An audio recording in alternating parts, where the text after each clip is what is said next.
രാമായണ മാസം 9-ാം ദിവസത്തിലേക്ക് എല്ലാവർക്കും സ്വാഗതം. വാൽമീകിയുടെ ആത്മകഥയോടുകൂടിയാണ് ഇന്നത്തെ രാമകഥ തുടങ്ങുന്നത്. കരുണാനന്ദകരമായ അങ്ങയുടെ നാമമഹാത്മ്യം വർണ്ണിക്കാൻ ആർക്കാണ് കഴിയുക? ചിൽസ്വരൂപനായ ഭഗവാന്റെ നാമത്തിന്റെ മഹാത്മ്യം കൊണ്ട് വാൽമീകി ബ്രഹ്മർഷിയായി തീർന്നു. പണ്ട് ദുഷ്ടബുദ്ധികളായ കാട്ടാളന്മാരോട് ചേർന്ന് ഞാൻ മര്യാദയില്ലാത്ത പലതും ചെയ്തു. മുമ്പ് ജന്മം കൊണ്ട് മാത്രമുണ്ടായിരുന്ന ബ്രാഹ്മണ്യവും ബ്രാഹ്മണകർമ്മവും എല്ലാം ഉപേക്ഷിച്ച് ശൂദ്രന്മാരുടെ ആചാരങ്ങളിൽ തൽപരനാവുകയും ഒരു ശൂദ്ര യുവതിയുമായി വളരെക്കാലം കഴിയുകയും ചെയ്തു. അവളിൽ ധാരാളം പുത്രന്മാരെയും ജനിപ്പിച്ചു. ലജ്ജയില്ലാത്ത കള്ളന്മാരുമായി ചേർന്ന് ഒരു കള്ളനായി ദിവസവും ധാരാളം മൃഗങ്ങളെ ചതിച്ചു കൊന്നു.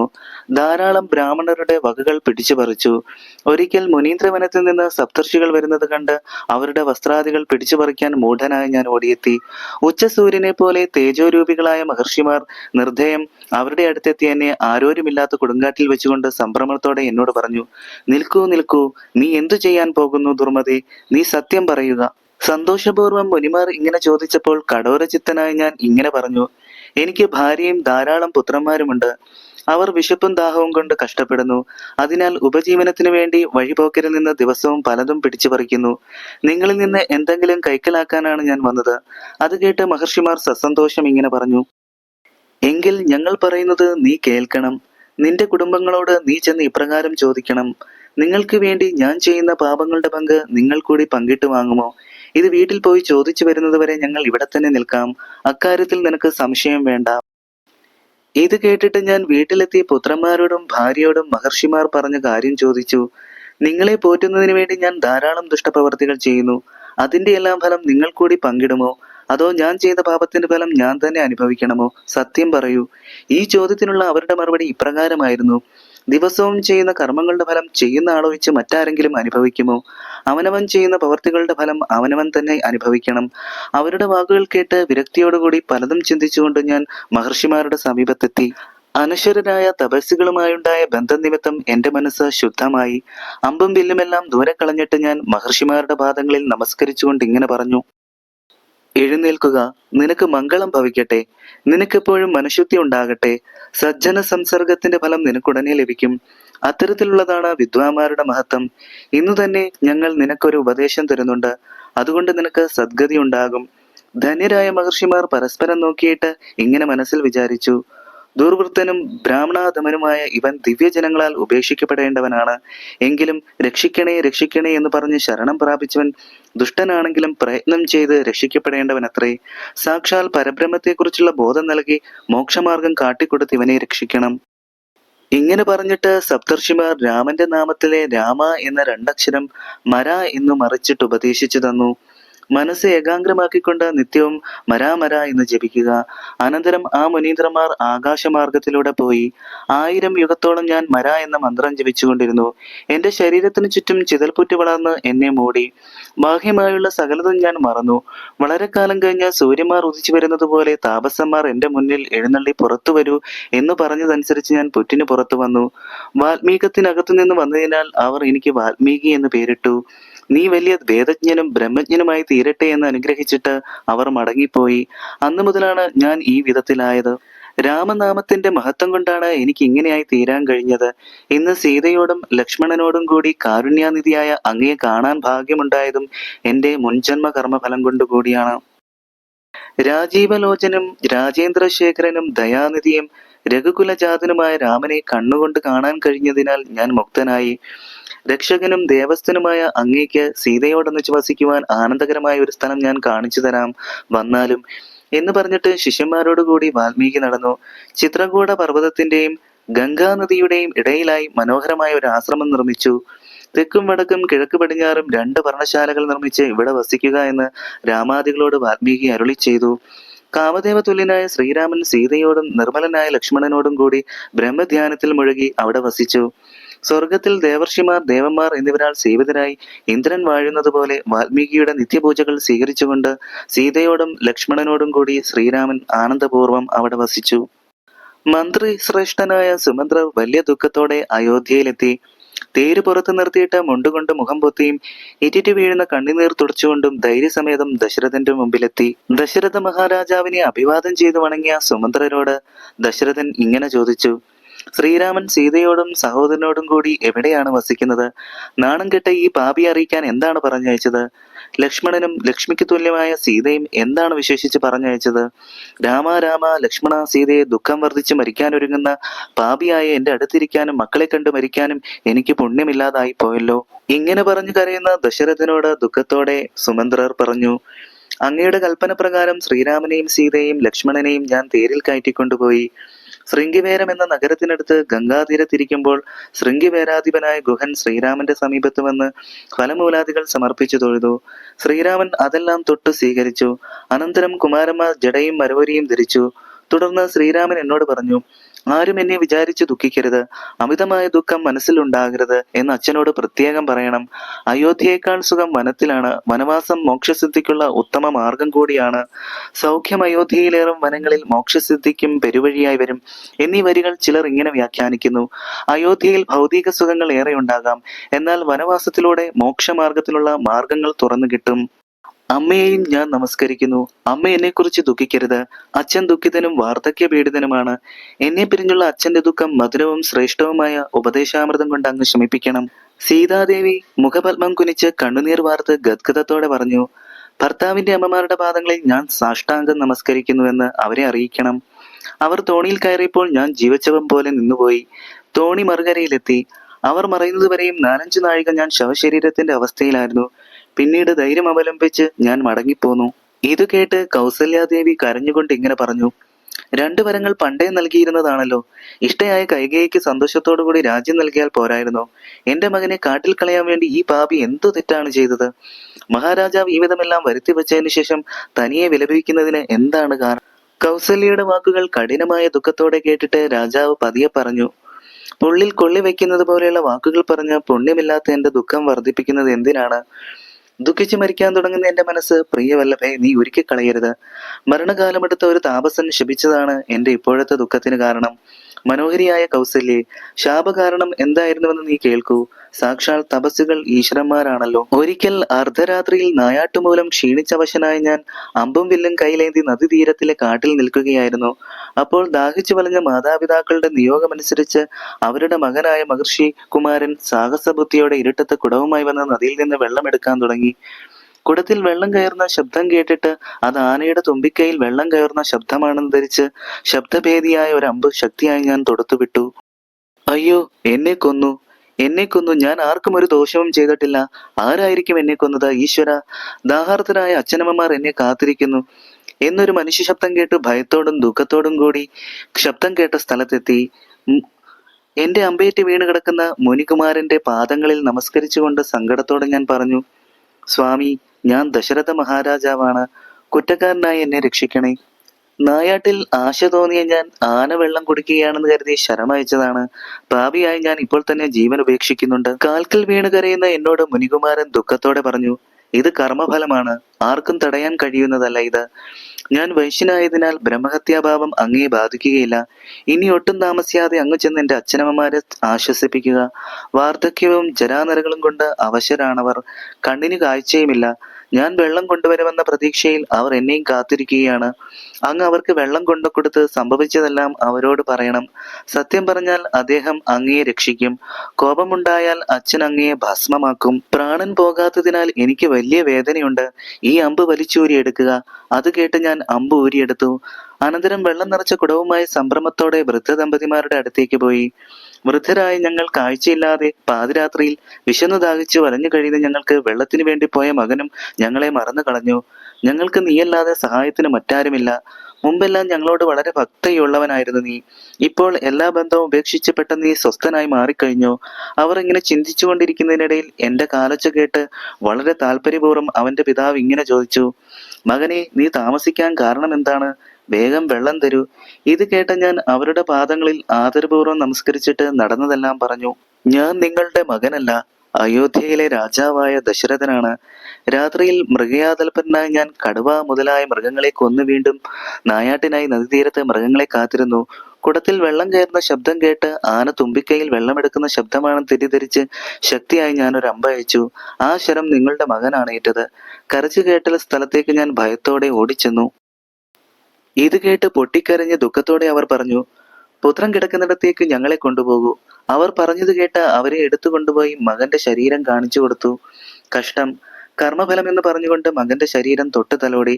പിന്നെ പലതും പറഞ്ഞു കരഞ്ഞുകൊണ്ട് ദുഃഖത്തോടെ അവർ എന്നോട് പറഞ്ഞു, ഇനി നീ ഒരു നല്ല ചിതയൊരുക്കി നല്ലപോലെ തീ കത്തിക്കൂ. ഞാൻ പെട്ടെന്ന് ചിതയൊരുക്കി. പുത്രശരീരം ചിതയിൽ വച്ചതിനു ശേഷം ആ വൃദ്ധ ദമ്പതികളും ചിതയിൽ പ്രവേശിച്ച് ശരീരം ദഹിപ്പിച്ച് ഇന്ദ്രലോകം പോകി. ചിതാപ്രവേശത്തിനു മുമ്പ് പുത്രശോകത്താൽ നീ മരിക്കുമെന്ന് അവർ ശപിച്ചു. ആ ശാപം അനുഭവിക്കാനുള്ള കാലം വന്നു ചേർന്നിരിക്കുന്നു. താപസവാക്യം ഒരിക്കലും അസത്യമാവുകയില്ല. രാജാവ് ഇങ്ങനെ പലതും പറഞ്ഞ് പിന്നെയും കരഞ്ഞു തുടങ്ങി. മകനെ രാമ, സീതേ, ലക്ഷ്മണ, ഗുണാംബുദേ, നിങ്ങളെ പിരിഞ്ഞ് എനിക്ക് ഇപ്രകാരം മരണം സംഭവിക്കുന്നത് കൈകേയി നിമിത്തമാണ്.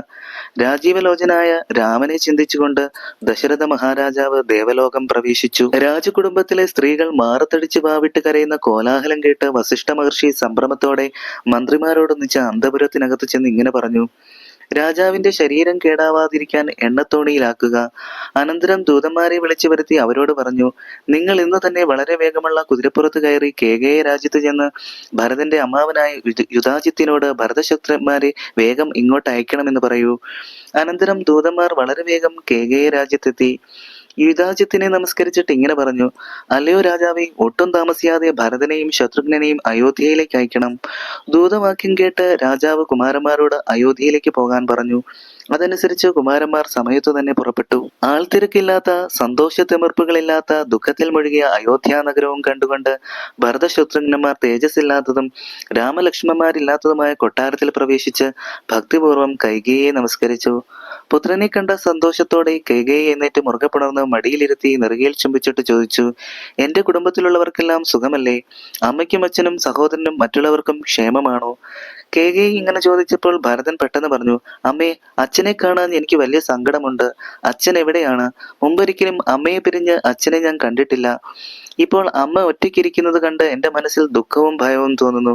അച്ഛൻ എവിടെയാണെന്ന് പറയൂ. ഇത് കേട്ട് ഭരതന് ഇഷ്ടമാകുമെന്ന് കരുതി കൈകേയി ഇങ്ങനെ പറഞ്ഞു, എന്റെ മകനെ, നീ എന്തിനാണ് ദുഃഖിക്കുന്നത്? നിന്റെ ആഗ്രഹമെല്ലാം ഞാൻ സാധിച്ചിരിക്കുന്നു. അശ്വമേധം തുടങ്ങിയ യാഗങ്ങൾ നടത്തി ലോകമെങ്ങും കീർത്തി പരത്തിയ സജ്ജനങ്ങളുടെ ഗതി നിന്റെ അച്ഛനും ലഭിച്ചിരിക്കുന്നു. സത്യസന്ധനായ മഹാരാജാവ് രാജ്യം നിനക്ക് തന്നിട്ട് രാമനെ വനവാസത്തിനയച്ചു. ഉടനെ സീതാദേവി പാതിവ്രത നിഷ്ഠയോടെ ഭർത്താവിനോടൊപ്പം പോയി. ലക്ഷ്മണനും സഹോദരനോടൊപ്പം യാത്രയായി. അച്ഛൻ അവരെപ്പറ്റി വിചാരിച്ച് കരഞ്ഞ ദുഃഖത്തോടെ രാമരാമ എന്നിങ്ങനെ വിളിച്ച് സ്വർഗം പ്രാപിച്ചു. അമ്മയുടെ വാക്കുകൾ കേട്ട് ഭരതൻ ബോധം കെട്ട് നിലത്തു വീണു. ഭരതന് ബോധം തെളിഞ്ഞപ്പോൾ കൈകേയി ചോദിച്ചു, അയ്യേ, നീ ഇങ്ങനെ ദുഃഖിക്കുന്നത് എന്തിനാണ്? രാജ്യം നിനക്ക് കിട്ടിയല്ലോ. ഈ ചാബല്യം കളഞ്ഞ് നീ സമ്പൂജ്യനായി രാജ്യം ഭരിക്കുക. ഇത് കേട്ട ഭരതൻ കോപത്തോടെ അമ്മയെ ഒന്ന് നോക്കി. കോപമാകുന്ന അഗ്നിയിൽ കൈകേയി വെന്തു വെണ്ണീറായി പോകുമെന്ന് കണ്ടു നിന്നവർക്ക് തോന്നി. ഭരതൻ അമ്മയുടെ നേർക്ക് ശകാരവർഷം ചൊരിഞ്ഞു.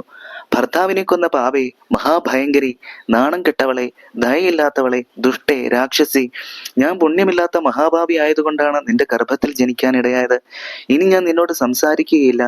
ഒന്നുകിൽ ഞാൻ തീയിൽ ചാടി മരിക്കും, അല്ലെങ്കിൽ വിഷം കുടിക്കും, അതുമല്ലെങ്കിൽ വാളെടുത്ത് ഞാൻ എന്റെ കഴുത്തിറക്കും.